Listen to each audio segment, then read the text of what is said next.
ഞങ്ങൾ പെട്ടിരിക്കുകയാണ്. മിക്കവാറും ഇവിടെ പാർക്കിംഗ് ജോലിക്ക് നിൽക്കേണ്ടി വരും. ചാലക്കുടിന്ന് വന്നതാണ്. ചാലക്കുടിയിൽ കിട്ടുന്ന പണികൾ പോരാഞ്ഞ് എയർപോർട്ടിൽ വന്ന് പണി വാങ്ങിയിരിക്കുന്ന ഒരു കൂട്ടം യുവാക്കൾ, യുവതികൾ.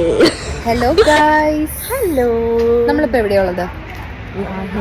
Cochin international airport. Cochin international എയർപോർട്ടിൽ വന്നിട്ട് എന്തുകൊണ്ടാണ് ഈ പാർക്കിംഗ് സ്റ്റേഷനിൽ കിടന്ന് കറങ്ങുന്നത്? അതായത് നമ്മൾ EV ചാർജിങ് സ്റ്റേഷൻ തേടി നടക്കുവാണ് ഗൈസ്.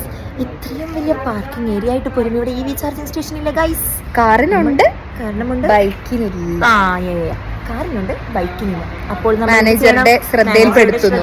റിക്വസ്റ്റ് ആണ്, ഒരു EV ചാർജിങ് സ്റ്റേഷൻ ഇവിടെ സ്ഥാപിക്കും. ഞങ്ങൾ പെട്ടിരിക്കുകയാണ്. മിക്കവാറും ഇവിടെ പാർക്കിംഗ് ജോലിക്ക് നിൽക്കേണ്ടി വരും. ചാലക്കുടിന്ന് നമുക്ക് എന്താണ് ഈ വണ്ടിയുടെ ഉടമയ്ക്ക് പറയാനുള്ളത് എന്ന് നോക്കാം. വണ്ടിയുടെ ഉടമയ്ക്ക് എന്തോ കാര്യമായ രണ്ടക്ഷരം പറയാനുണ്ട്. ഇവരോട് പറഞ്ഞത് ഞാൻ വരില്ല. ആണോ? സൊല്യൂഷൻ ഇല്ലാത്ത ഒന്നുമില്ല. യൂണിവേഴ്സ് നമ്മുടെ കൂടെ നിൽക്കുന്നൊക്കെ കേട്ടിട്ടുണ്ട്. അങ്ങനെ ഒരു